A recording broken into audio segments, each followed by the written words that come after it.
Hollander Cooper here from GamesRadar.com. And this is Evan Lahti from PC Gamer. And we're joined by Matt Higby. Hi, Matt. Hello. From SOE, Creative Director on PlanetSide 2. Cool.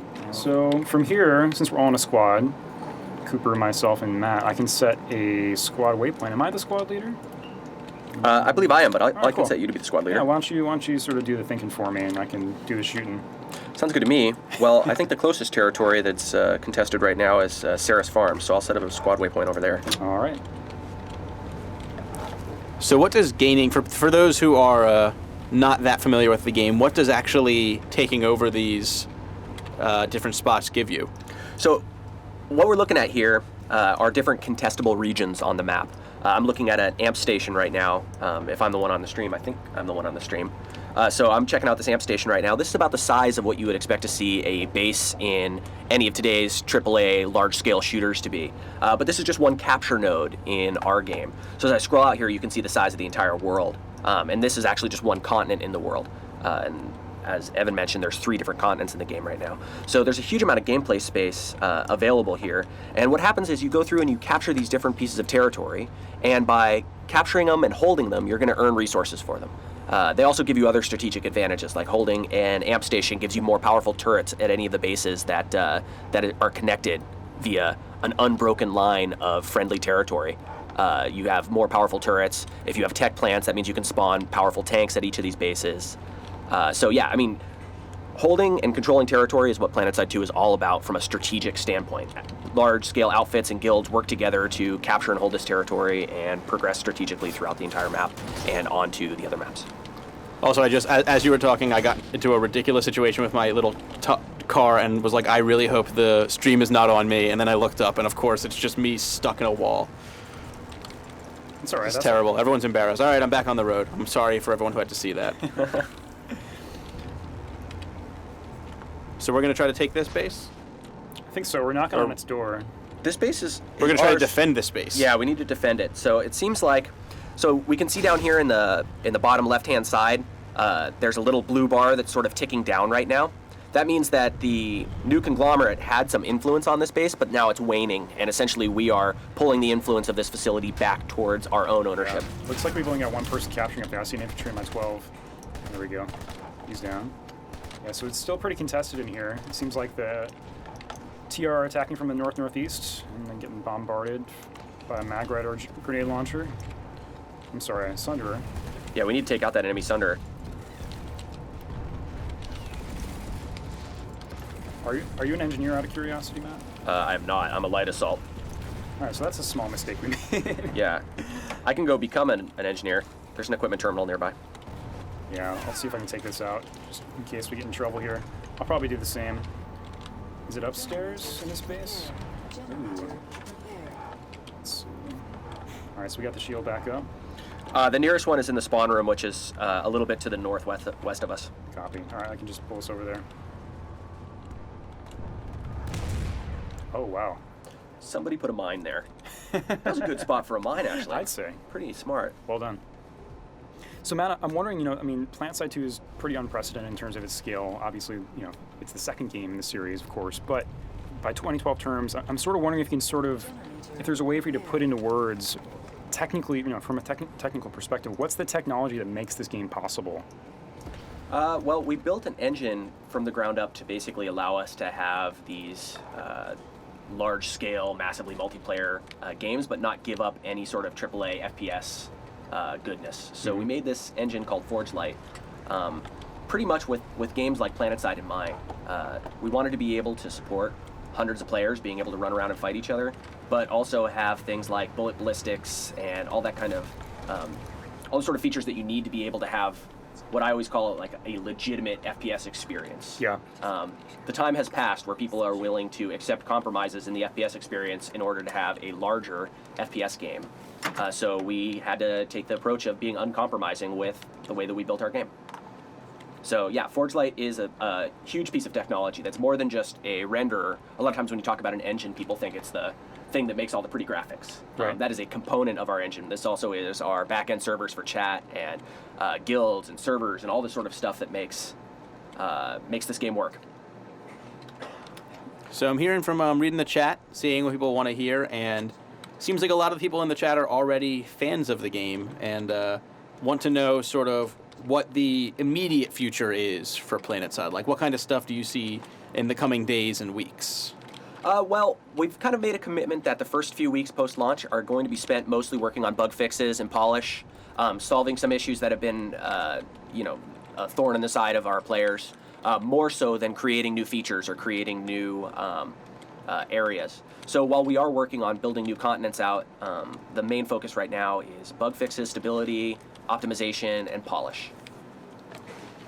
I mean, it's certainly the kind of game that there are probably like 10,000 different things that you can address, in terms of new features. I mean, you've got everything from you guys talking about the possibility, just as an idea, like of naval warfare, for example, of introducing oceans, new continents, player-owned bases on like sort of future continents and things like that. But in terms of the way the roadmap looks like right now to you, I know it's I'm not going to ask you to make a promise necessarily, but what would you say are your priorities in terms of rebalancing or optimization or upcoming new features? Well, I mean, we want to be able to do a little bit of both. Yeah. In terms of prioritization, the main thing that we're working on again right now is bug fixing. We want to have a stable, bug-free environment that people can enjoy first and foremost. That's the most important thing to us in general with the game. But adding new features is really important too. The type of features that we really want to be adding are things that kind of grow the game out, especially new metagame features, new strategic goals for the more advanced players, and stuff like adding new continents, just more places for people to play. Long term, we do want to do things like have more sandbox features, allow players to create their own buildings, create their own facilities even, and then they own and defend those facilities themselves. That's something that we're all really, really into. Just the idea of player-generated content and player-driven content is really what PlanetSide's all about. This is a game that is 100% PvP. So from the very beginning, all the fun is based on the people who are playing the game. And that's where we're kind of moving to in the future. More systems that allow people to create fun experiences. Yeah, you guys have previously announced a system that allows sort of Steam Workshop style content creation and profit sharing, also for EverQuest. I don't believe it's actually implemented in PlanetSide 2 yet, is that correct? No, it's not. But it is something that we have as a company-wide initiative to do the player studio stuff and allow players to be able to create their own content that goes directly into the game. The first thing you'll probably see for PlanetSide 2 is the ability to create your own outfit emblems, that your outfit can make unique graphics that you can wear on your vehicles or on your shoulder pads on your soldier. Yeah. Sort of like you've got this guy here has a slick-looking beta shoulder emblem. Shoulder yeah, emblem. I see here. that. Mm-hmm. Do you think that could ultimately mean that players would be able to craft the bases themselves or design some portion of that? Probably not. It could. We haven't really gotten too far into what we want to do to allow players to actually build something like this interior portion of this particular building, right? This is a large superstructure we're standing in right now. For player base building, what we'll probably end up doing is having a lot of modular pieces that people can unlock and then kind of put together. For instance, we have these large wall pieces and towers that are outside. I can totally see us just allowing people to sort of place these type of towers to create fortifications around their facilities without necessarily just giving you the option to have to create those towers or those walls as new art assets necessarily. Right. I got run over. All right, we have some other questions coming in from the chat. Some technical questions that I'm guessing you've probably heard a few times. Do you think there's going to be a zoom function added to the mini-map anytime soon, and whether or not there's going to be new physics support? So right now, we do have like a quick zoom that you can do. If you hit H, you can kind of quickly zoom the mini-map to see a little bit further out. And we also have vehicle-specific stuff. So if you get into a vehicle that moves a little bit faster, it zooms the mini-map out a little bit for you so you can see more of your surroundings. If you're in a slower mode of conveyance, like boots, then you're going to have a smaller scale on the mini-map. What was the other question? Physics support? Better physics support? Like phys PHYSX?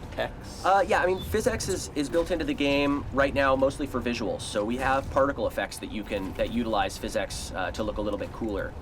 And we'll be adding more and more of those type of particle effects in the future. They're actually really slick effects if you can activate them. Cool. All right, if you have any other questions, let us know in the chat, and we will attempt to get them answered as soon as possible.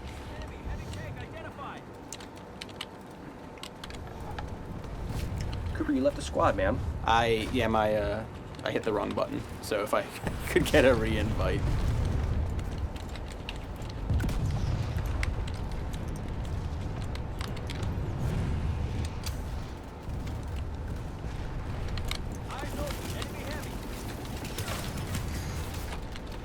There you go. Thank you. Hey, I'm already right here. I'm gonna go see if I can C4 this tank out here. Yeah, sounds good. I doubt it's gonna work out. Seems but... like they're all in the northeast. Oh yeah, there's a pile of guys out here. There's no like mouse sensitivity button on this thing, is there?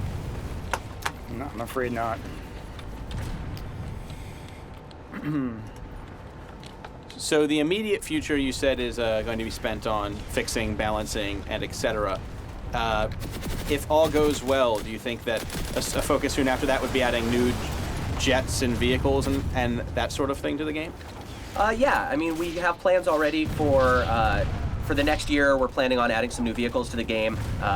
One of the things that players have been asking for a lot is buggies. We do want to add some more multi-man buggies to the game, so we have some cool multi-man off-road vehicles. But one of the other things that we're going to be adding a lot of is new continents. We actually have spec'd out 3 brand new continents that we're going to be making in the next year or two. So bug fixing and polish is our focus through the rest of 2012, and obviously ongoing. We'll be continue to bug fix and polish as bugs pop up. But that's pretty much entirely what the team has been to be working on for the next couple months. So PlanetSide 2 had a pretty lengthy beta, multi-month, and I'm just curious if there's anything that's happened in this past week of launch that's surprised you, either in a good way or a bad way. Surprised us? Yeah. Like how quickly people took things over, or how the actual live server... different player behaviors, basically. Yeah, I mean, it's amazing to me. It always is. Every time you launch an MMO, it's amazing to me the amount of time that people put in to playing, and how quickly people advance through it. For me, I love playing shooters, but I can't really dedicate MMO time periods to playing shooters because it's just exhausting. For me to play a shooter for, 3-4 hours plus at a time is really challenging, whereas I could rock an MMO for that long pretty easily. So I wasn't expecting to see people coming in and having 8, 10, 12-hour play sessions, but we have a lot of people that are doing that, especially on the weekends, which is awesome. It's great. I got a statistic yesterday from one of our guys saying that in the 6 days since release, players have averaged over 100 years of playtime per day. Wow. Yeah. Jeez. Yeah. That seems like a lot. It is a lot. And I think, especially so for a shooter, you have to really be at attention the entire time you're playing a game like this. It's not really something where you can kind of treat it like a whittling activity where it's something you're doing while your mind is somewhere else, Yeah. So there's no auto run. Yeah, I mean, I saw in a video, you guys do sort of these internal state of the game kind of weekly YouTube videos, and I noticed that you guys have sort of an internal tool for tracking data, like per continent, per server, how players move over time. You're sort of seeing them represented as different, like, little colored pips on the map and whatnot. And, I'm guessing you guys are using that pretty aggressively right now, just to sort of diagnose and look for player behaviors and sort of like, especially in terms of level design, is it a tool you guys utilize to sort of get a sense of, did we balance this correctly? Did we balance this correctly? Yeah, that's where it's most useful for sure, is for our level designers. It's really helpful in a game like this for us to be able to look at things like continental flow, how the maps are actually moving around, or how players are actually moving around on the maps. Sorry, I was threatened for a moment. So yeah, I mean, those tools are fantastic. They basically let us have a real-time heat map of what's happening in the world. And I keep getting capped. So yeah, I mean, we definitely take a look at those tools quite a bit, and they're really, really helpful. And they're cool too. It's just really fun to be able to see. We can scroll right through it in like 1 minute increments and see where people are getting killed, where people are moving at any given time, and being able to see that heat map sort of modulate as a battle ends someplace, and then all those people disperse out to new fights, and then those fights build up, and then they end, and those people disperse out in other directions.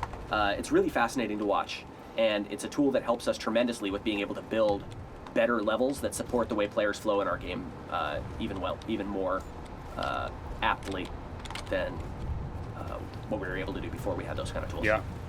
In terms of that flow, I mean, have you noticed any undesirable behaviors that you guys are hoping to correct? Anything you're sort of hoping to incentivize in terms of strategy and tactics overall? Well, I think one of the things that we really need to do is add more tools that allow people to kind of coordinate, especially for unaffiliated players, guys who are just jumping in and either don't know the game very well, or they're jumping into the game and playing as a more solo player, so they don't have any sort of strategic goals beyond I just want to get a bunch of kills. We want to make some better tools that allow the coordinated people who are thinking about the strategic gameplay to work with those guys and kind of utilize them better than they are right now. Yeah. So looking back into the chat, a few people asking about Icarus jump jets. Yeah, Icarus jump jets got taken out during beta, but they are likely to return.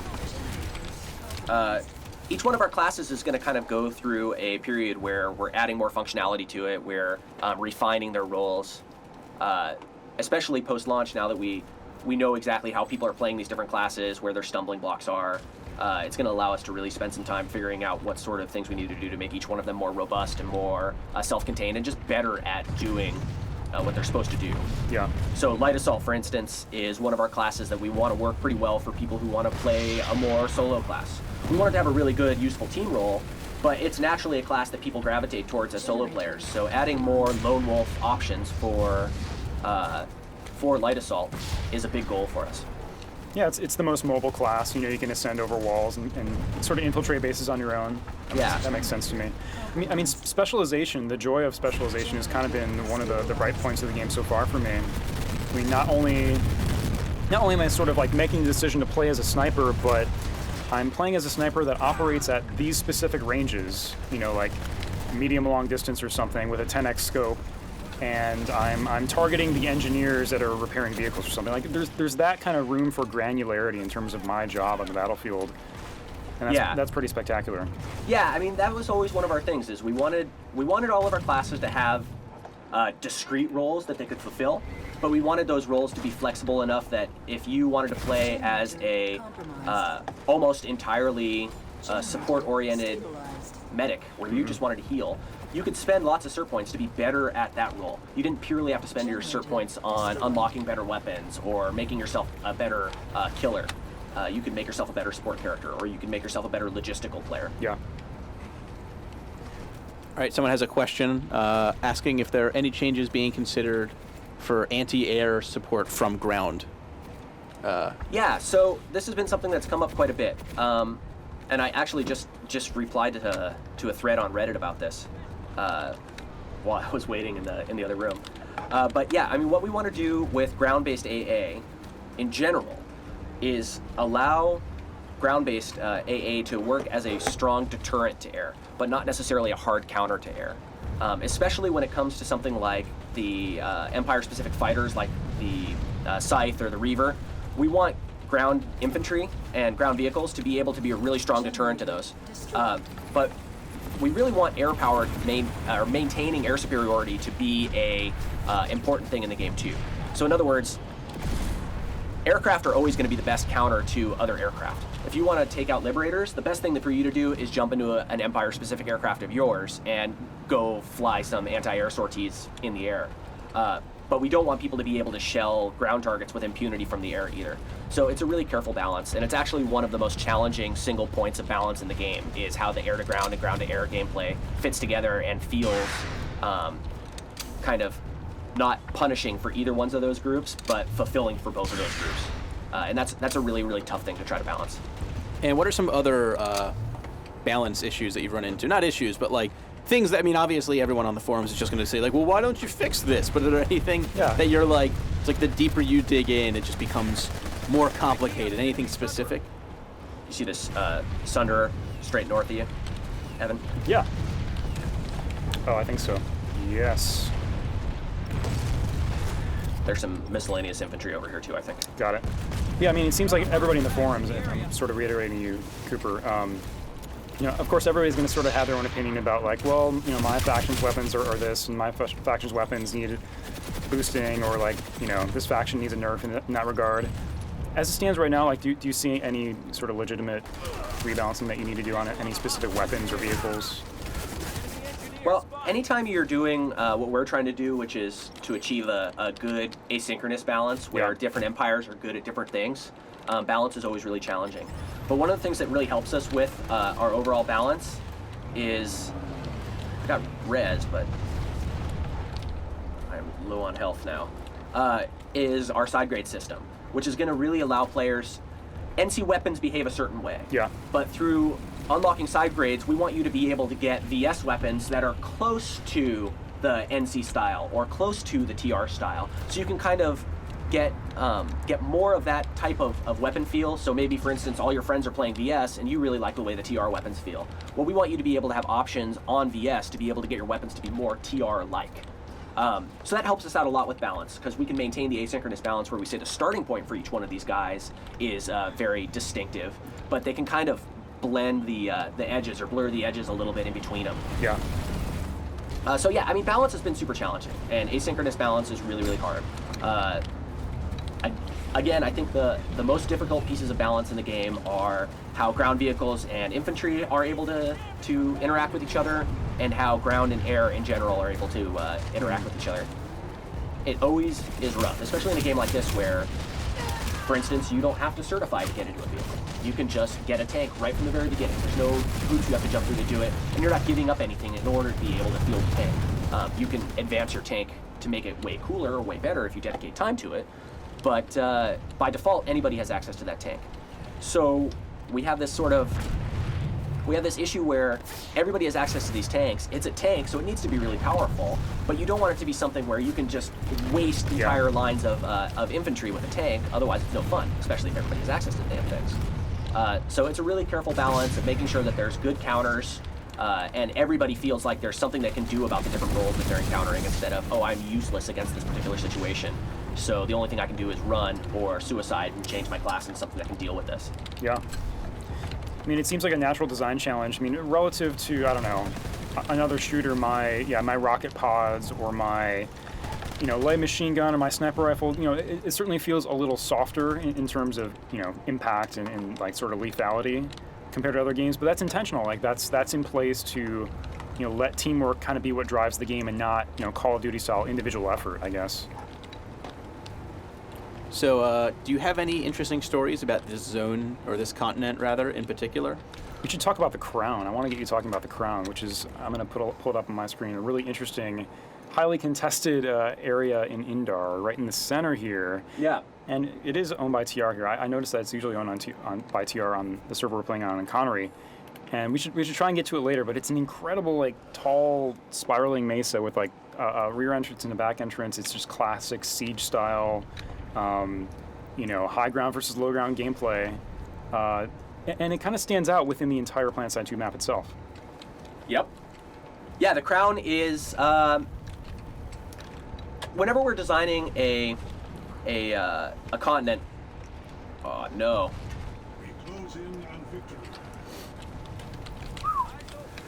I was just in a spawn room when the facility flipped, so I had to run out because of the pain field, and there was a pretty good sized group of people out there trying to shoot me. Succeeding in shooting me, actually. Yeah, so the Crown, anytime we're trying to design a continent, we're always figuring out, like, how we vary the tapestry. So you don't just have a bunch of bases that are all equally easy to defend, all equally easy to attack. Yeah. We want to have a variety. And the Crown is an extremely defensible position. As you correctly mentioned, it's very much a siege-oriented base. And you can stay up there for a very, very long time. Ground vehicles aren't particularly effective at helping you capture it, so it can maintain. It usually is the island onto itself, where the rest of the territory around it is gone, but people are actually holding the Crown still. And one of the funny memes right now is that he who owns the crown loses the world. That whatever empire has the crown, it soaks up so many of their players that are there fighting and defending in the crown that they end up losing all the other territory all over the rest of the continent. Because it's drawing their whole attention, essentially. Exactly. It's a fun place to fight. So if you have it and you have the defender's advantage there, it's a really good place for you to farm certs. It's a really good place for you to stick around and get a bunch of kills. And it's fun to fight there. So it makes sense. It's also dead center in the middle of the map. So it's a natural collision point for all three of the empires. Right. We should also probably reintroduce ourselves, if just in case people are jumping in now. I'm Hollander Cooper from GamesRadar.com, playing PlanetSide with... This is Evan Lahti from PC Gamer, and we're joined by Matt Higby, Creative Director at Sony Online Entertainment on PlanetSide 2. Glad to have you with us, Matt. Yeah, it's good to be here, man. So what's your personal favorite class? Like, what do you tend to play as? I know you're an NC player, and you're doing us the courtesy of changing uniforms, changing pajamas here. I'm still fighting TR, so it's all good. As long as you don't have to shoot your own, that's fine. That's right. But yeah, do you like Heavy Assault? Do you like Infiltrator yourself? I've actually been playing Light Assault quite a bit lately. I have a lot of fun with him because he's very mobile. So yeah, that's been my class of choice. I play Heavy Assault quite a bit too, but more and more I find myself really liking Light Assault and getting a little bit better at not just dying instantly when I jump jet right in the middle of a bunch of Heavy Assaults. Mm-hmm.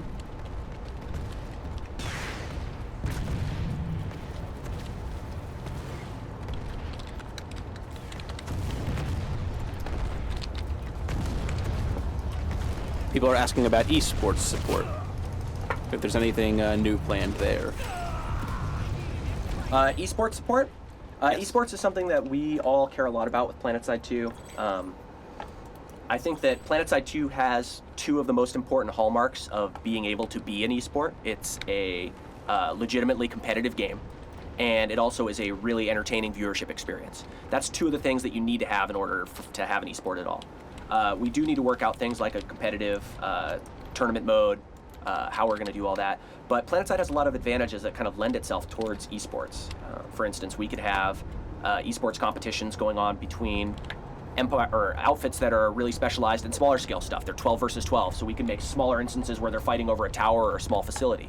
But we could also go all the way up to 250 versus 250 and show massive combined arms type competitive gameplay, which is something that no other games can really do very well.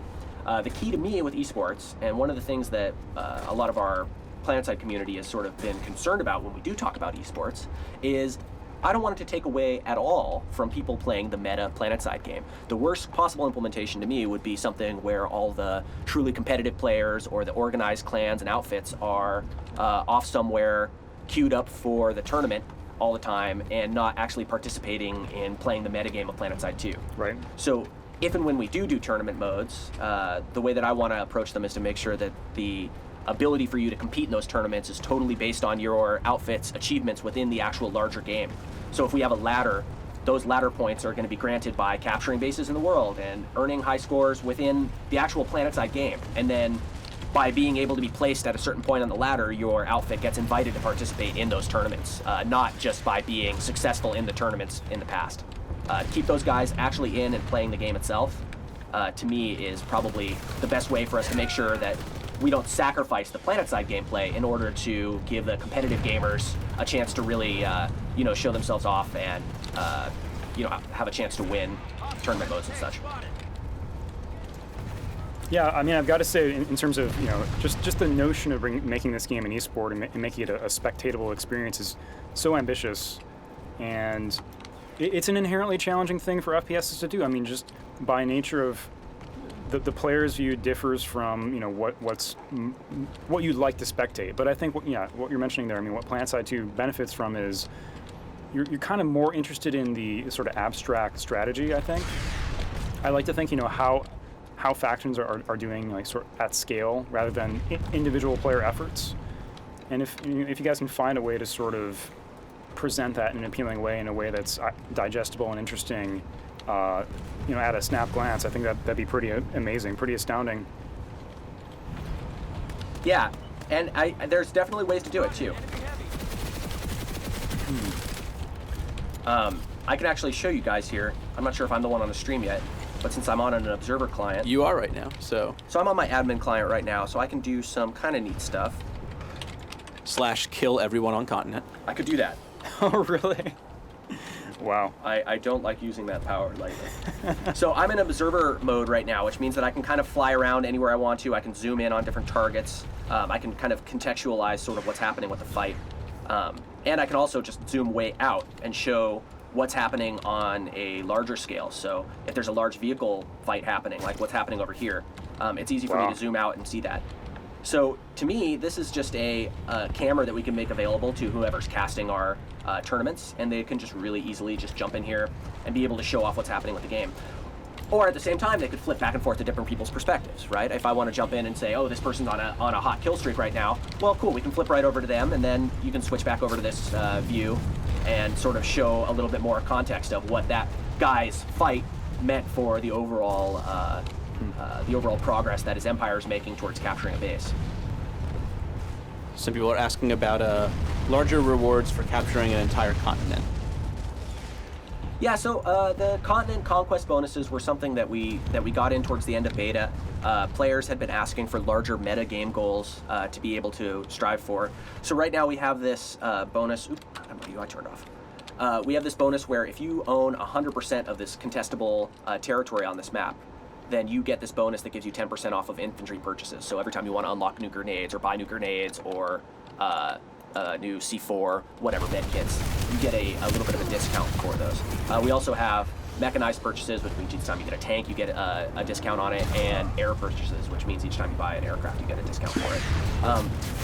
As the game progresses and as we add more continents to the game, we're going to really increase what's happening with this kind of territorial metagame. The original PlanetSide had a lot of different continents, not just 3. They had somebody down here named Higby Hunter. Oh no. Yeah. I'm right here, Higby Hunter. So they had lots of continents, and they were all connected through a warp gate network. So once you captured one continent, it would open up access for you to go fight in another continent. As we add more continents to the game, we want to do that too. So the progression from fighting from Indar to Amerish might be that whoever owns Indar now has access to fight on Esamir and Amerish, but unless you actually have a continent that's directly connected, then you can't go over there and fight right now. So those type of... Oop, I exited my vehicle there. Oh man, a lot of bad guys in this base. A lot of red guys. Grenades everywhere. This is a proper battle. Oh man. Wow.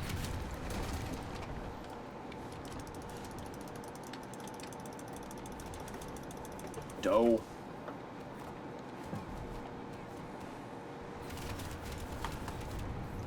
Suicided on my own C4.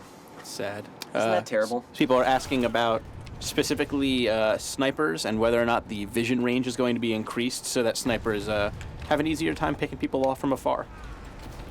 The issue right now with snipers, for the most part, is, or at least the complaint that I've heard a lot, That they won't stop whining, right? that is exactly right.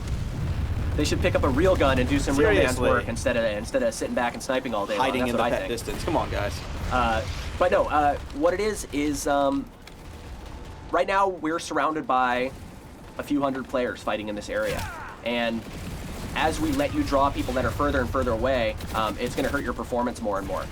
So snipers in particular need to have something so that when they look down their scope, it's saying that they're now looking at these characters in this area. It kind of needs to more intelligently call out the right characters so that they're not just cutting out characters based on distance, but based on the direction they're looking, based on the scope that they're using, that kind of stuff.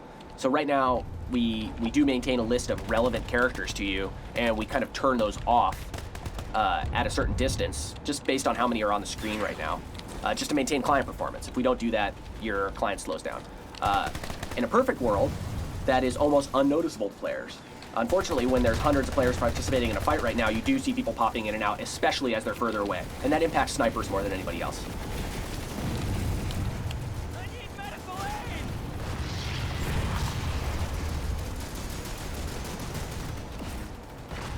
So one of the more interesting and really ambitious, talking about esports, but beyond that, things that you guys have sort of talked about in some capacity, implementing in the future is this notion of a NPC-driven, alien race added to PlanetSide 2. And I'm just wondering if you still consider that an idea, if you're committed to that as a concept, and what form it might take hypothetically.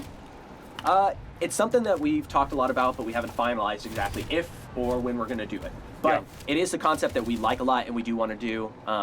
My take is that the way it'll probably work is as an event-based thing, rather than there's always an alien invasion happening all over the world. Hey, it's Friday night and this is a crazy alien invasion event that's happening tonight. It sort of shakes things up a little bit. The trick really is making sure that it's something that you can participate in if you want to, but not something that's mandatory for you to participate in, or something that totally destroys the rest of the gameplay while the event is happening. Another question people are asking about, and it kind of ties into the balance, I suppose, but just in terms of, are the cert rates being messed with at all? Are they going to be increased or decreased in the near future?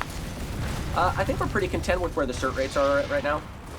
There are some areas where experience is going to be getting adjusted, especially for reinforcing team play. We're going to be adding more experience grants to the game. Sort of on that note, people are asking about if there's going to be any changes towards rewards for defending a base. So right now, in beta, what we had for a long time was defenders and attackers both got a reward when the base was either successfully defended or successfully attacked. One of the changes that we made was we made it so that defenders no longer get a reward when the base is successfully defended, but defenders get bonus experience for every action they take during the base defense. So right now, this base is owned by the TR, and the guys who are defending it, every time they get a kill on us, because this is a medium-sized base, every time they get a kill on us, they're getting 10% bonus experience just for defending the base. So we want to have that continue to be the way that defenders get a bonus, is by actively defending, not just by being there. Exactly, yeah. And then attackers, they have to actually actively attack. They have to push the needle all the way over to the attacker's side and win, and then they get their bonus at the end.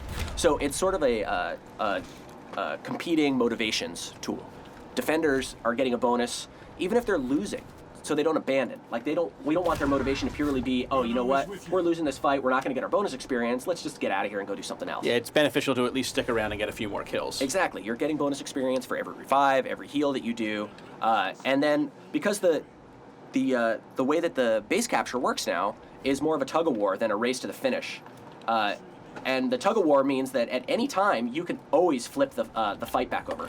You could always flip the fight over and never be at a point where losing is inevitable. Early in beta, we had this sort of race to the finish setup, where you would earn tickets and everybody would earn them at the same time, and whoever got to the finish line first would win. Now with this tug of war mechanic, even if they're like a second away from capturing the base, if you can go get control of the control node, you can start ticking their progress down and tick yours right back up. So we wanted to encourage defenders to stick around through what would have been a losing fight previously.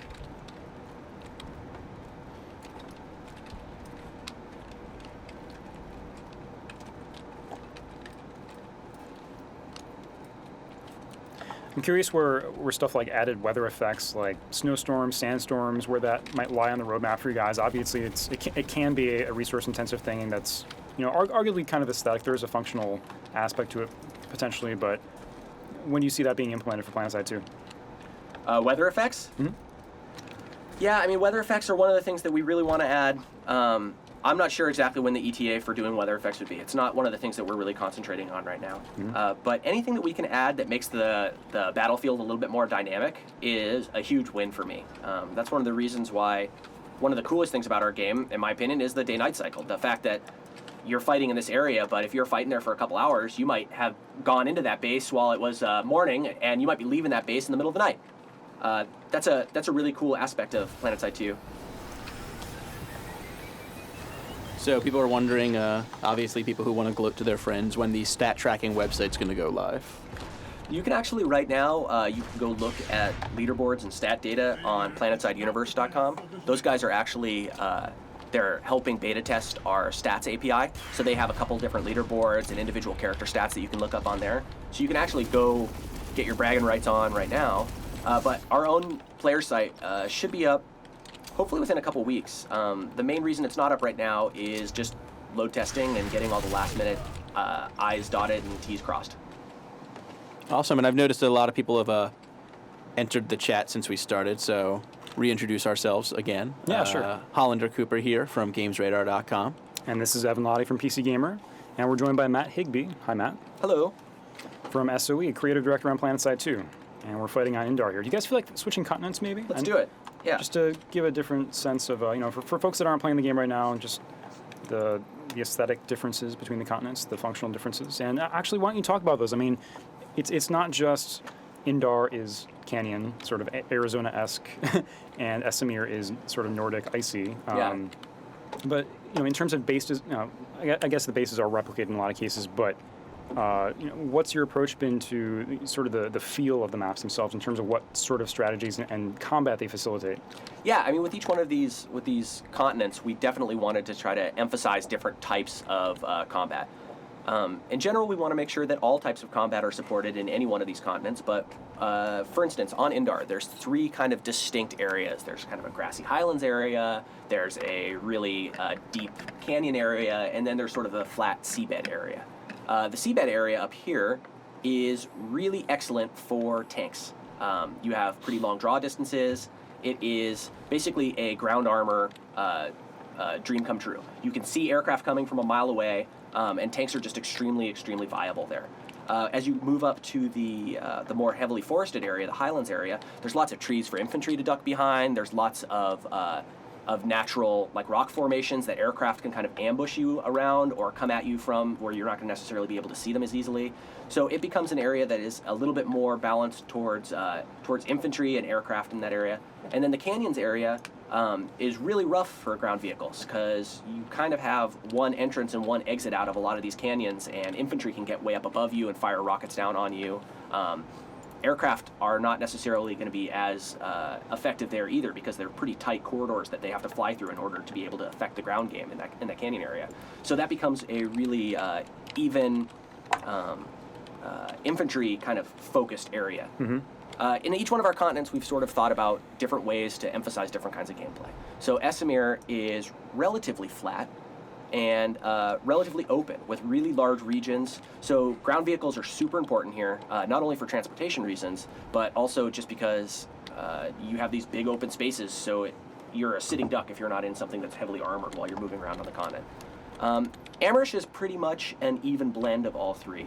It is probably the best from a combined arms standpoint. The bases are set up so that they have more blockages in between them, so if you want to go assault a base, they have better choke points leading into them than on some of the other continents, so defense is a little bit easier on there. But yeah, I mean, Amherst was the last continent we made. For my money, it's probably the best overall playing of the 3 continents, although we've gone back and reintroduced a lot of the things that we learned with Amherst onto Esamir and Indar.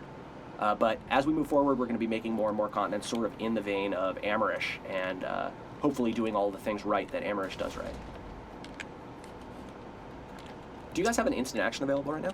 I don't think I do. I've transitioned to Esamir. Okay, I'll just instant action over there. And there are a few deployable spots. Oh, really? I don't see any. Maybe Top right? I recently redeployed on Indar, so I probably lost that. I'm on Esamir. It looks like there's 3 on my screen. All right, I'll deploy there too. I'm going to be at Freyr, since that's where I'm deploying to, so I'll just meet you I'm guys going to go up to there. Not Amp Station. Sounds good. Yeah, let's go to Freyr if you can. Oh, different. I don't think there's going to be any action at Freyr, but we can meet up there and then drive over the icy tundra over to either Knot or Stillwater Watch. Fantastic.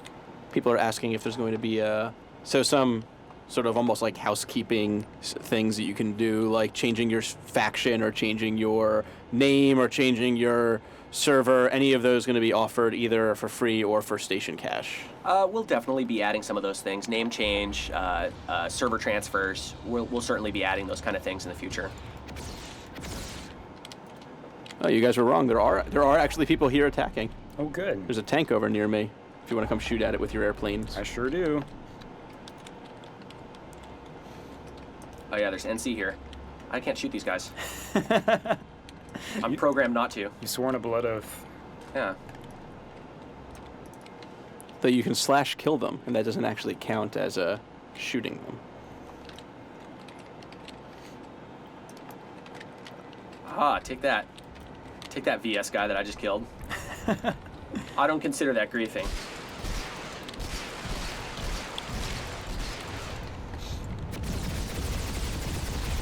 Oh man, a lot of infantry. Holy smokes. Oh yeah, look at that. Time to go. Wow. See if I can make another pass here. I'm gonna go drop some C4 on those guys. Love my C4. It's good. So Matt, for folks that are, might be playing the game, maybe they picked it up over Thanksgiving break or whatnot, do you have any sort of like simple startup tips for them? I mean, you guys have a YouTube channel that has some great suggestions in terms of finding a weapon you like, finding the faction you like, vehicle tips and whatnot, but is there any sort of like, basic startup tips that you would encourage folks to do, any settings adjustments, things like that? I mean, there's definitely some things that I think are critical for you to be able to get the most out of and enjoy the game, especially for folks who maybe jumped in, played, and either thought it wasn't for them or they didn't like it very much. My number one piece of advice is to join a squad. This is a game that thrives on team play. It shines at its brightest when you're playing with a group of people that are working well together. And it really provides an experience in team play that not a lot of other shooters can really touch. So join a squad. It's as easy as hitting a hotkey when you jump into the game. It's either insert or F11. I'm not sure exactly what it is, depending on your own settings, but you'll see it down in the bottom corner of the screen right by the minimap. It'll say, press BLOD, join a squad. Hit that button. You'll be able to, if you're in the warp gate, you can hit another button to immediately transition to wherever your squad leader is. And you'll be able to spawn on your squad. You'll be able to hang out with those guys, and you'll have a lot more fun running with the squad than you will, in general, than you will if you're kind of lone wolfing it up. Voice over IP is built into the game, so once you're in that squad, you can just talk to them. You hit one hotkey and you're chatting with the rest of the guys. As long as you have a microphone connected, it'll just work. And other than that, I would make sure to make use of instant action to find big fights, and just be careful about shooting friendly targets so you don't get weapon locked. Those are my 3 key pieces of advice. Join a squad, use instant action to find cool fights, don't shoot friendlies. And in terms of VoIP, you guys are actually one of the few shooters and the few just games in general that have proximity-based voice chat. Yeah. As a separate option, a separate key you can bind, and that's been really useful for me. You're always in these kind of situations where you just want to talk to the guy in your vehicle, talk to the guy repairing you and say thank you or something. And you also have this system for sort of context-sensitive, I need this. You have sort of an I need this button or I want this button, which is the Q key, which is also the spotting key. Right. Yeah, exactly. And you can actually hold down the Q on a friendly target if you want to either ignore them if they're spamming voice chat, or whoa, that's a fight. Where are you? Northwest corner. Holy crap. Damn, dude, there's a bunch of dudes over here. Am I allowed to say damn on the podcast? Oh, you sure are. All right. So some people are asking about the ability to change anti-aliasing in-game, if that's going to be added. To change the FXAA? Yeah. I have seen a lot of people request that. I'd have to talk to our engine coders and see if that's something that's even doable or something that would be frowned upon. Going back to the voice over IP stuff, yeah. I've seen a lot of people kind of have mixed opinions about voice over IP in the game, but to me, it's probably one of the features that I'm most proud of. Take that, Sunderer. Yeah, I mean, just in terms of implementing a solution that's more desirable than, say, Ventrilo or TeamSpeak, I mean, that's something you have to be cognizant of. That's sort of the level you have to hit in terms of codec quality and flexibility, and yeah, I mean, to me, tough. It was a matter of making the game more accessible. If I'm a new player and I'm jumping in for the first time, being able to have somebody else who's right there in the same room as me tell me, hey, there's some enemies on the other side of this wall, dude, be careful. It really helps kind of tighten up the tapestry of players in the game, right? It kind of helps them work together a little bit more seamlessly. So having a ubiquitous and usable voice chat solution that everybody's a part of was a huge goal for me. And we heard a lot from people kind of throughout development that, oh, well, I'm always going to use TeamSpeak. Like, I love my TeamSpeak server. And there's a lot of stuff that you're going to be able to do as an organized outfit using TeamSpeak with Channel Commander and all those other kinds of things that you can't currently do with our voice over IP. But there's nothing stopping you from having our voice over IP and your voice over IP working at the same time. So if you do happen to jump in a vehicle and need to chat with some random person, or there is a huge squad of pubs around you and you want to be able to get them to go do something useful, you could totally use both, and that's what it's there for. I've always noticed people having a weird reaction when a game announces it's having voice over IP. Like, for some reason, they're like, oh, I don't want that. And then once it's in the game, everyone uses it. Yeah. I mean, definitely people use their own voice over IP solutions, especially some of the larger, like, more organized outfits that have been established for a long time do. But I've also seen outfits that are almost exclusively using in-game voice comms too. So it's a great thing. And a lot of times, I mean, having a TeamSpeak server, that's not just something you get for free. You actually have to have the server for it. You need to have, you know, all the stuff that goes along with that. So having this built-in voice over IP solution for free that anybody has access to, it's a pretty helpful thing, I think. People are asking if there are going to be any upgrades to the built-in voice over IP. There'll probably be some more enhancements to what kind of features you have access to, what sort of permissions you can set up for outfits, for instance. If I wanted to have a leader of each one of the squads in my platoon, just a channel of the squad leaders from my platoon, that sort of thing would be a kind of a cool addition, I think. One of my favorite things, I mean, it was one of my favorite things, and now it's kind of one of the more annoying things, which is always kind of the way things go. But I remember seeing early in beta, some dude rolling around in a Sunderer with ice cream truck music playing while he was driving around in the thing. It was just cracked me up. But you'll also have people that are just playing, like, I don't know, old Adam Sandler comedy sketches through voice over IP, you know, and that can get a little bit old. Yeah.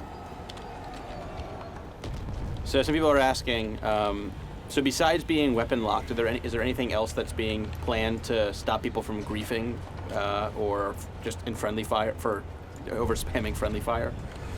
I mean, the grief system right now isn't perfect. And it's a tough balance to try to get it right. The grief system to me is kind of an encouragement to not grief, to not kill people. But it's not supposed to be a tool that teaches players who are clumsy to not do it. It's more of if I'm an intentional griefer and I'm trying to get just a massive kill streak on lots of friendly targets, it's going to really quickly lock me out of being able to do that. If you're just a player who's getting a couple accidental team kills every once in a while, I don't know. We don't want it to be so strict that it blocks that guy out, you know? Right. And I've done that like 3 times in this game, so I'm thankful for that. Yeah, it's the worst when you get weapon locked when you weren't actively trying to actually to team kill, you know? Yeah, I feel like Battlefield games have often just like, if you kill someone, you also die sometimes, and it's like, that guy ran in front of my Jeep.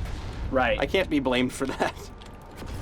And that's one of our big problems too, is with grief, is vehicles.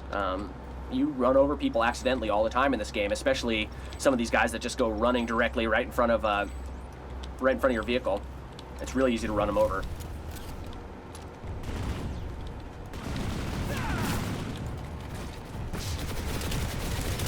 I feel like the game's trying to get me to not spawn in the spot I've been spawning in just because I keep dying there. It's like, don't do it, man.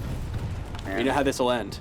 I gotta say, run over people in my MagRadar, probably like my 3rd favorite thing about this game. The mag mower? Oh yeah, just those situations where you come around a corner and there are 5 infantry, and you're like, hey guys. I got just the tool for this problem. I'm gonna break up this party like I am right now. Oh, man. Enemy light assault in the area.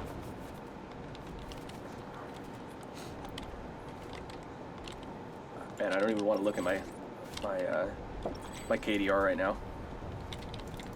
Guessing it is embarrassing. Let's see. Ugh.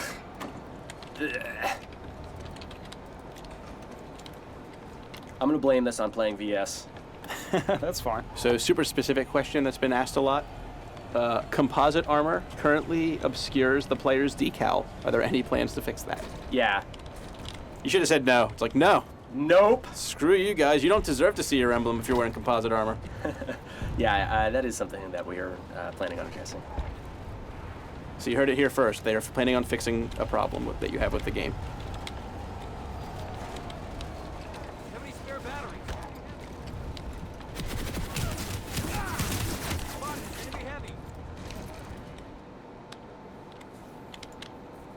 Oh, hello, enemy tank. Log ram got me.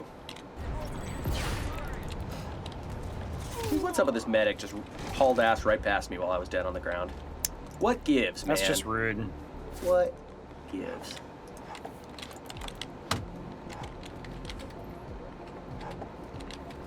It's hard to not play light assault. I have a jetpack. Like, whenever I'm not light assault, I'm just like, ooh, I can just jetpack over this small rock, and then nothing happens. It's pretty fun. Every time the camera switches to me, I get run over by a friendly tank. Yeah. Every time that this thing switches over, it happens. Yeah, I feel like every time I glance over there and see that I'm on the stream, it's when my body is being shown to me from up above.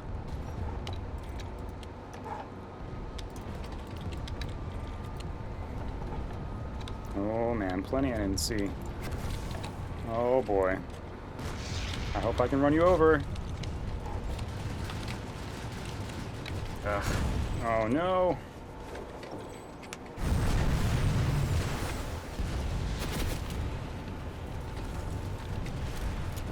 Where are they coming from? Do you know? Seems like, I don't know. I mean, I guess the northern way station. They're also spawning kind of north of Freyr. Yeah, there's like a few facilities just kind of northwest. There's got to be a Sunder over here somewhere, but there's so much friendly armor around that I don't know how it could have survived for this long. Yeah. So I'm looking at the chat again. People obviously asking about balance. Specifically, I lost it in the chat. NC weapons, if they're going to be getting a buff. You know, I look at the balance numbers quite often, and despite people feeling like they might be underpowered right now, the balance numbers aren't actually that far off for any of the Empires. The NC weapons, I mean, they're extremely close, but the NC weapons are kind of the weakest right now, especially in terms of accuracy, but that's kind of what we expect the NC weapons to be. So, kind of works. So yeah, I mean, we don't have any immediate plans for buffs, but we always look at balance, we always are making small changes, and it's just an ongoing process. The enemy has heavy armor in the area. One of the things we're trying really hard to not do, especially now that the game is live, is do any like large reactionary balance swings to the game. We want things to be really measured, and we also want to take time to make sure that if we're really sure that something is broken, Yeah. not just that a certain tactic hasn't been discovered to be able to counter something yet. That's one of the things that I look at a lot with how some esports games like StarCraft handle balance. You'll have a strategy that's impossible to lose. You can't lose. It's the winning strategy for months and months and months, and then something clicks, someone figures it out, Yeah. and all of a sudden it's not the winningest strategy of all time anymore. And People figure out the counters. Exactly. It's often just a matter of player education and player knowledge and experience Yeah. catching up to the design. Yep, exactly.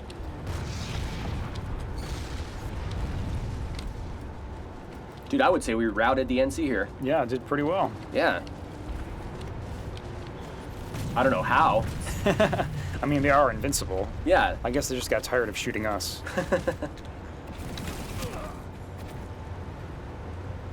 I ran into a room and turned, and I had like the Star Wars turning and seeing a bunch of people shooting at me thing, and then realized they were all Yeah. teammates and that I had walked in front of an enemy. I'm really lucky I didn't die. It was very frightening, you guys. Yeah. Speaking of Star Wars, I made a custom like Spotify PlanetSide 2 playlist.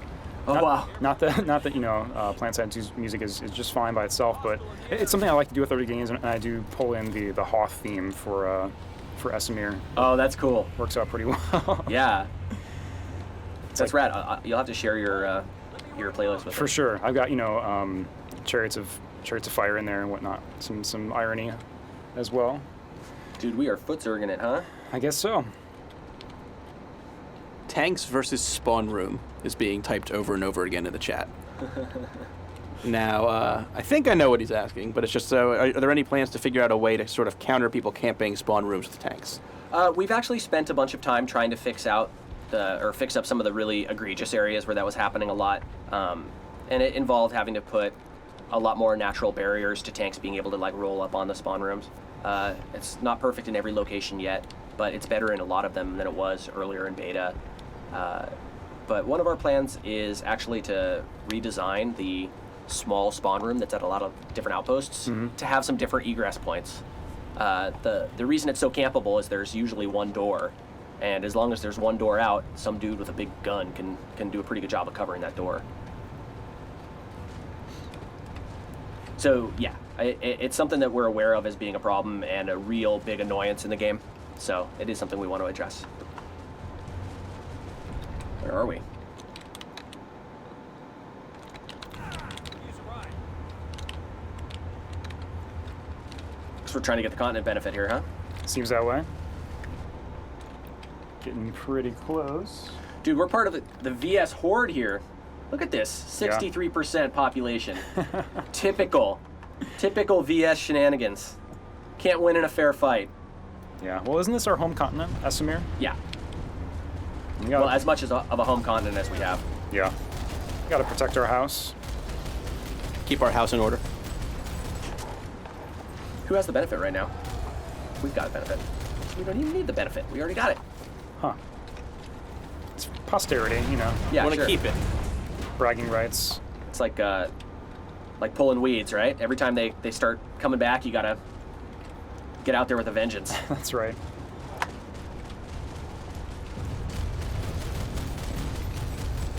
Well, we are now warp gate camping.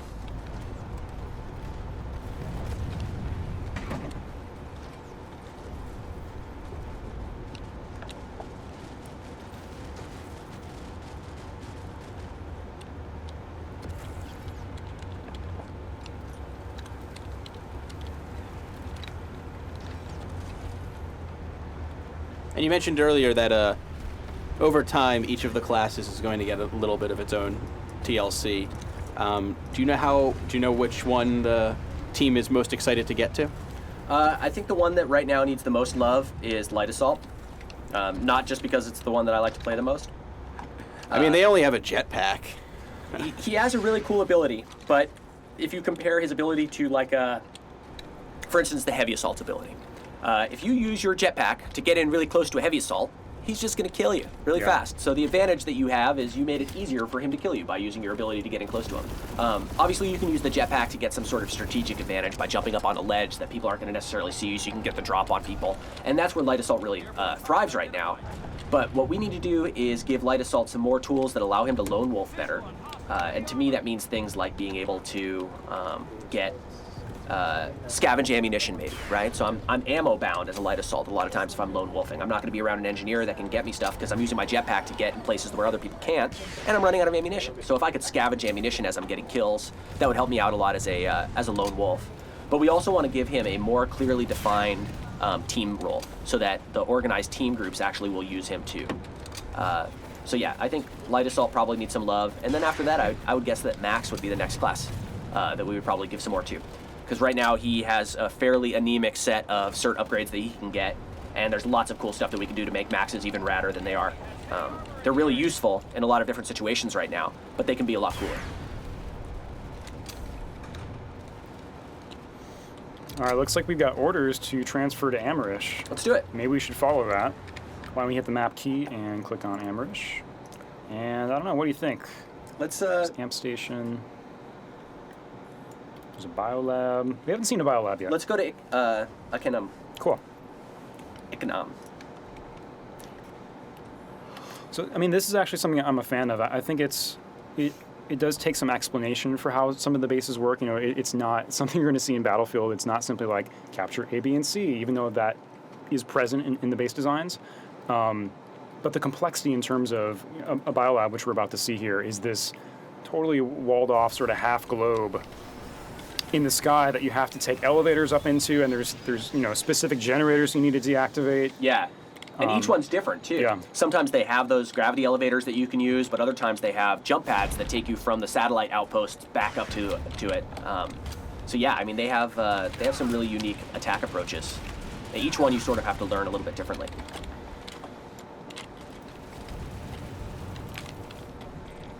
But I guess I've really been sort of delighting in that complexity. I mean, the verticality of it. I mean, the fact that I can't get through this barrier, this energy field until I shut down this objective.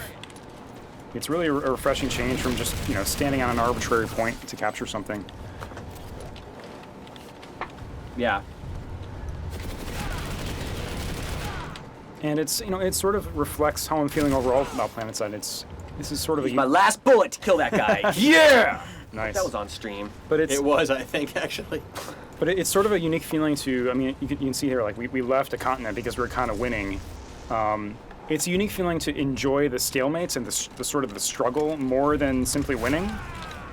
Yeah. In an FPS, like, I really find in PlanetSide 2 that I'm drawn to the situations, we were talking about the Crown earlier, this really distinctive siege area of the map on Indar.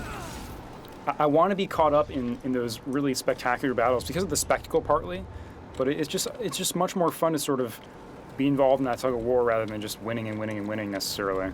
Yeah, I agree. It's one of the things that makes PlanetSide 2 kind of work.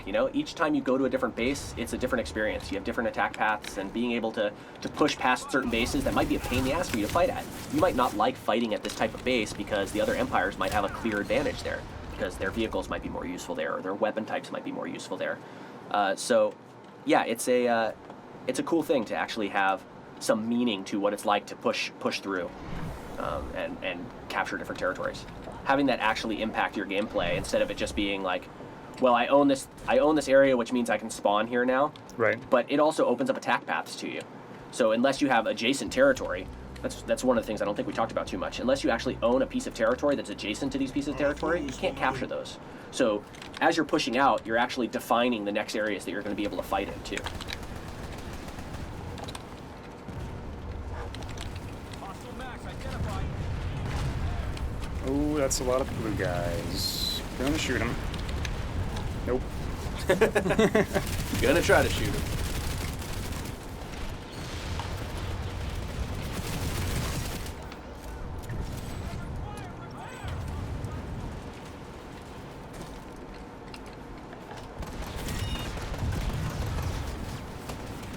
Do you guys see yourselves implementing additional classes in the future? I mean, is that sort of an impossible thing? Would you write that off? I wouldn't write off any future things at all. Sure. That's the nature of an MMO. Mm-hmm. We're always thinking, what is this game going to be in 2 years? What is this game going to be in 3 years? And we do our best to try to figure out where we think it's going to be, but ultimately it's going to be driven by what players want. If players determine that the coolest thing that could possibly happen to PlanetSide 2 is us adding a Grenadier class, which has indirect fire weapons and all kinds of cool stuff like that, or a Bio Warrior class, which can fire whatever biogel that does damage anytime someone walks over it, like UT 2003 style. Right. Then those are all things that we'll take seriously and try to add to the game. So yeah, adding new classes is totally on the table, but so is everything else. Mm-hmm.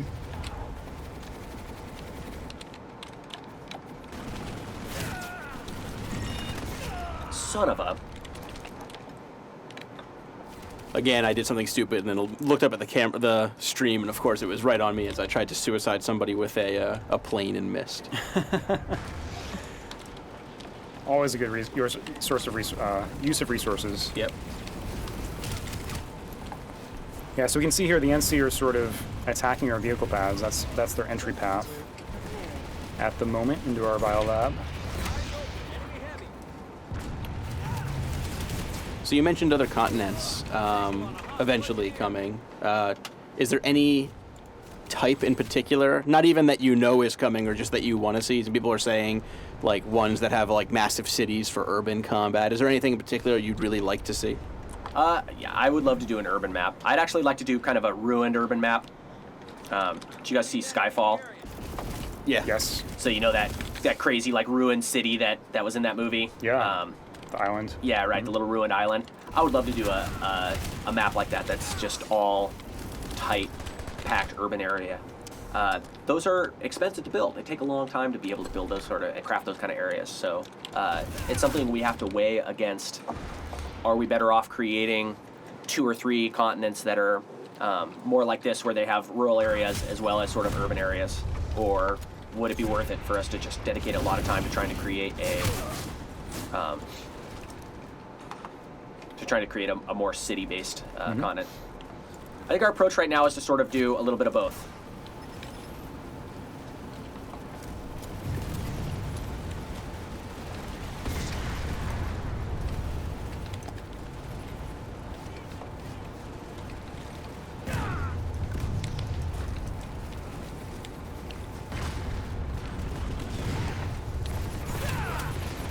So you see how when we came to this fight, the NC had all the capture points, and they were actually kind of towards capturing the base. They were making progress towards it, and then we've now shoved them out, and we're the ones kind of making progress again. Yep. All because I suicided that guy with my jet. It's all you I could. started it. I lit the fire, Evan. You did. Evan Lahti from PC Gamer. You did. Troll Butt. The guy who has the top score in this area right now is named Troll Butt. Seems fitting. Yeah. Hey, Balls is here too. We were talking thank about goodness. him. Yeah. Where did that medic go? There you are. Oh man. Are there any enemies down there? They're using a jump pad, it seems like. I think it's to the northeast. Yes. I see one. Yeah, it's the base of the northeast of the biolab. There's a bunch of guys on where you are right now. Roger. Out on the balcony. Oh, that sniped. That was a good headshot. Comma crazy.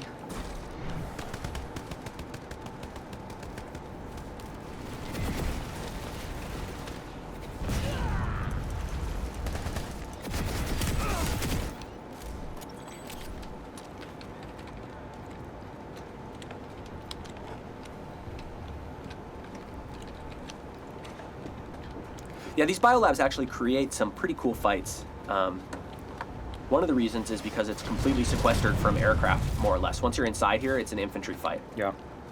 And that's a really kind of unique aspect to this particular base.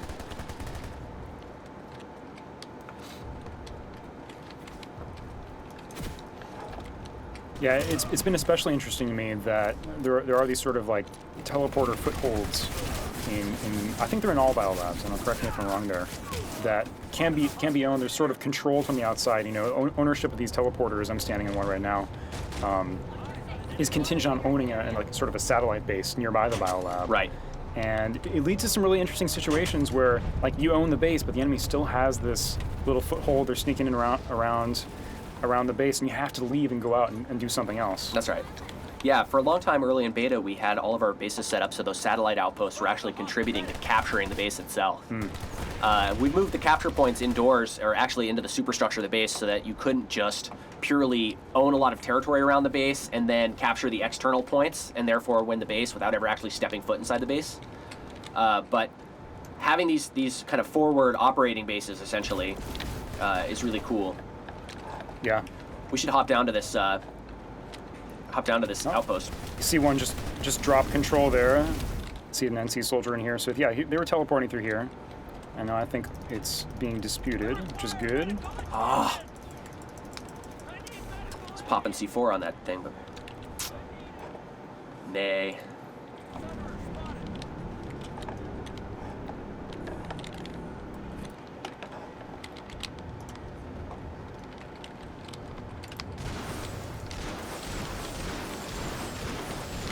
Somebody just keeps typing doors. When will they be added? Doors. Yes, I don't know what he's talking about. I thought I saw a door earlier. The technology of the future, doors. We got energy shields. Who needs doors? We do have some. We have some shields, some force fields. We don't want to have every single building have doors that you have to hack to be able to flow through the level. It gets kind of asinine. Oh, people are asking about hacking and if it's going to be expanded. Yeah, infiltrators being able to hack more stuff. So right now they can hack turrets and be able to use those. We do actually have plans to add a full hacking line to infiltrators, so they actually have a tool that lets them hack faster. One of the things that PlanetSide 1 had, which was kind of neat, was vehicle jacking. If you could sneak up to a vehicle and hack it, you could actually, steal that vehicle from a person, or you could set it to detonate. Well, that's kind of what we're talking about doing, is allowing you to set it to detonate, which is pretty cool.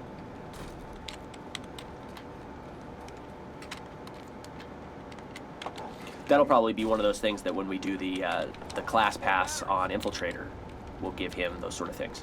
I also want to give him better spotting than he has right now. So the Infiltrator and every other one of the classes basically share the same capacity for spotting. Yeah. The Infiltrator also has an IFF tool that he can fire that lets him kind of spot remotely based on motion. But I want to make it so that an Infiltrator, for instance, could have a spot that makes him, or makes you spotted longer, or you broadcast the spot to friendly targets that are further away versus everybody else can kind of broadcast a spot to closest that are near, or target, or friendlies that are nearby, but not everybody in the area. And Infiltrators could broadcast to more people. So yeah, giving him some cooler abilities to spot and actually do some recon type stuff would be really neat. So because of the 3-team nature of the game, I have seen a few players. I believe it's about 7% of the male population last time I checked that is colorblind, and it does create some difficulty both in reading the map and I guess identifying enemies to some extent. You guys, it's probably a greater undertaking than a lot of people understand. But is colorblind mode on the roadmap for you guys? Colorblindness is something that we are going to try to address. The biggest thing right now is IFF for colorblindness. Being able to tell enemies from each other. Yeah. Is really important. Enemies from friendlies. But also things like just being able to see on the map these different indicators. So we do actually have plans to change the way that the indicators work in the game and how like point A, B, and C are displayed on here. Right now they're green, but they're owned by the purple faction. But all the other things that are owned by the purple faction are actually purple on the map. We probably need to do a pass on this and offer 2 different modes. Right now we're trying to have kind of one mode that does everything. And I'd like to actually have 2 modes that's more similar to what you would see in an RTS game, or a MOBA, where you have a ally color mode, which shows you enemies, and enemies would always be a bad guy color, maybe orange or amber or something like that, something that works well for colorblind. And friendlies would always be another color that is very distinctive from that color. So you wouldn't be able to necessarily differentiate a TR versus a VS soldier if you're NC, but you would always be able to tell very easily enemies versus friendlies. And same thing for all these different kinds of terminals and control nodes and vehicles. And then have a Empire color mode. And the Empire color mode is everything is red, including friendly targets if you're a TR. So when you see TR people running around, instead of them having a blue Dorito chip over their head, they would always have a red Dorito chip over their head. And when you spotted an enemy NC player, they would get a blue Dorito chip over their head. So that way, with that mode, you can always tell at a glance what each Empire is owning on the map. A, B, and C right now would be purple because we would own them. And if someone someone TR was here, they would see them as being purple instead of red. Right now, they see them as being red. If you're TR, it's kind of confusing that enemy objectives are red, but your faction color is also red. Right. That's the biggest confusion point. Where are we off to, fellas? I don't know. I'm deep behind enemy lines on my scythe here. I need to take a moment to set a new waypoint. Where is the action? Heyoka Tech Plant. All right. I got 30 seconds left on instant action, so I'm just going to instant action over there once that's up. Cool. So we can see that somebody's placed an Empire priority attack objective on this. One of the things that you can unlock in the game is Squad Leader. I can't actually unlock any of these because I just created a new character, so I'm not battle rank 10. Right. But if you were battle rank 10, you can unlock a different command chat channel. You can have the ability to request reinforcements, which means that you can place on the map these type attack defend missions, and that really kind of helps you out to know these are the locations where we need to be we need to go at any time. Okay, Heyoka. All right, I'm drop podding to Heyoka now. I think we're going to wrap in like 10 minutes. All right, understood. Time to Hope go we out can and capture Heyoka in that time. We'll wrap the stream. We can just keep playing forever. No one's going to stop us. Good.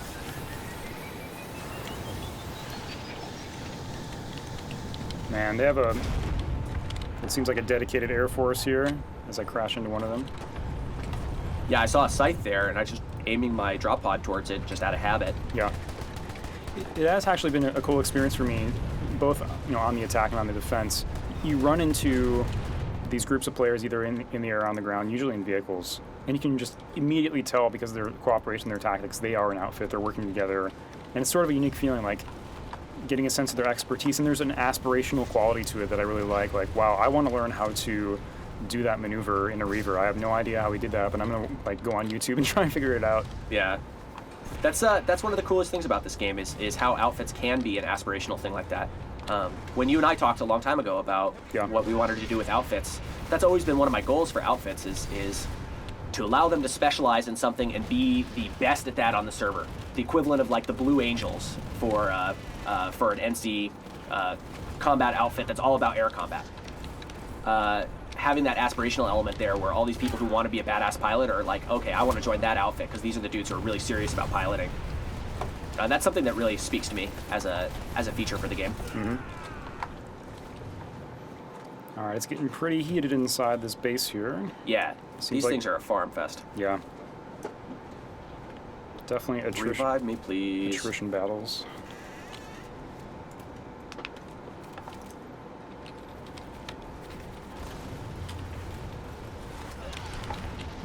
I'm going to start throwing more questions because we're going to be wrapping up soon. Mac client? Right now, Cover your ears, Evan. We're working on the PC stuff. I'm cool with that. No, there are a lot of Mac gamers out there, and they're terrific. But, yeah. But they have the option at any time to grow up and buy a PC like an adult. I say as I type on a Mac with my left hand. Wow, a lot of grenades going off in here. Yeah, this is a rough spot. And this is actually, like, just to call this out, it's a cool mechanic you guys have for grenades, and a cool piece of design where you can only carry one at a time unless you unlock, a certain upgrade, which is, a fair amount of cert points usually depending on your class. But in addition to that, there is sort of a limitation on the number. Grenades are tied to the infantry resource pool, and you're sort of spending from that pool to equip them, and you can run out potentially. You can, it's based on your ability to capture parts of the world. Yeah. In fact, I had just run out of grenades, so this is a good reminder for me to resupply my grenades. Yeah, I have the grenade bandolier on actually right now, which means I can carry 3 grenades, which is awesome for this particular fight. Since spamming AoE weapons in close quarters is a good thing.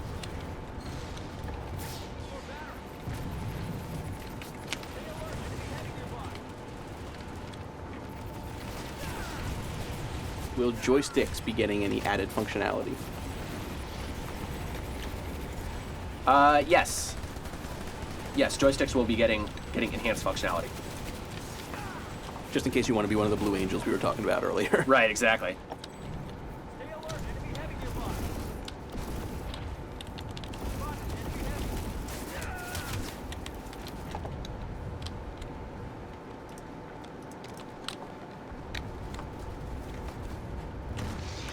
Oh man, that guy just walked into my grenade.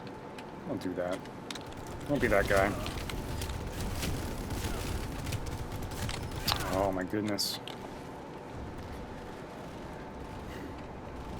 Any plans for new servers to be added, potentially in the Asian regions? Yeah, absolutely. We're working with partners right now. For instance, we're working with a partner called The Nine. They're going to be our publishing partner for China.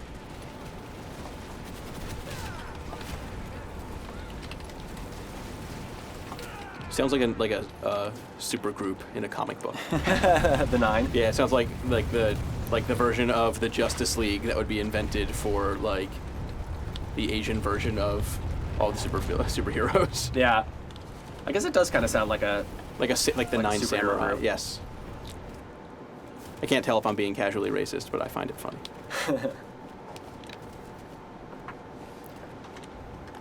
When is the phone app coming out? That's a good question. A lot of it right now is going to be tied up in the approval process and all that kind of stuff. But yeah, I mean, we've been doing a lot of internal testing on it and working on it a little bit more. So yeah, I would expect to see it. I'd expect to see it pretty soon. That's my expectation. I don't know an exact ETA though. So Sony Online is obviously known for EverQuest and other games, but I'm sort of curious, especially in terms of the launch and doing an international launch. How much did you guys have to rely, and in what ways did you guys have to rely on your MMO experience to get this done? I mean, we couldn't have done this without our MMO experience. Just the the amount of work it takes to try to maintain these kind of servers is huge. It's just an enormous amount of work. And then even more so when you're launching a game, having that experience and having the operations group kind of be there to know what to expect when the game launches. Being an established MMO developer is really helpful for us in that way. And I mean, as you can see, despite that, we still have issues during launch week with huge amounts of load as new players are logging in. So yeah, I mean, we have a probably more experience than anybody else in the gaming industry in terms of what it takes to launch MMOs, what it takes to make it through that launch week, and all the operations that are required in order to make that work. We also have an amazing customer service team that's there that we can have jump into the game and help out as a new game launches. So yeah, I don't know how we could have done this without all of our experience that we've earned from launching EverQuest and running EverQuest, running PlanetSide as a live service for the last 9 years. All that stuff definitely factors into us being able to have as successful of a launch as we've had with PlanetSide 2. I'm actually ignorant about customer service in general. I mean, you guys consider yourselves unique in having an in-house dedicated customer service team? I haven't seen other studios. I've seen your guys' team. It seems pretty interesting and unique to me, but I could be wrong. I think a lot of people will outsource a lot of their customer service, Yeah. and it's super important to us to actually have customer service that's here interacting with our developers. Yeah. It's very valuable actually being able to talk to those guys and say, hey, what are players dealing with right now? What are you hearing the most complaints about? And having them in-house, having them working directly with us is, I think, one of the biggest advantages that we have in the MMO space as a company. All right, and I think on that note, now that we've captured this facility, I think we're going to wrap it up. Oh, good timing. We did it. Thanks for everyone who joined us. Thank you, of course, for showing us through PlanetSide 2. Yeah, thanks you guys. Yeah, I appreciate the invite. Our pleasure, Matt. Thanks. Yep. All right, and we're going to shut down the stream, but you can be sure to check out more PlanetSide 2 coverage and coverage of everything on GamesRadar.com and PCGamer.com and PC Gamer on the shelves in magazine form. Oh, thanks, John. Oh, of course. We're everywhere. Everywhere in the world. Thanks, guys.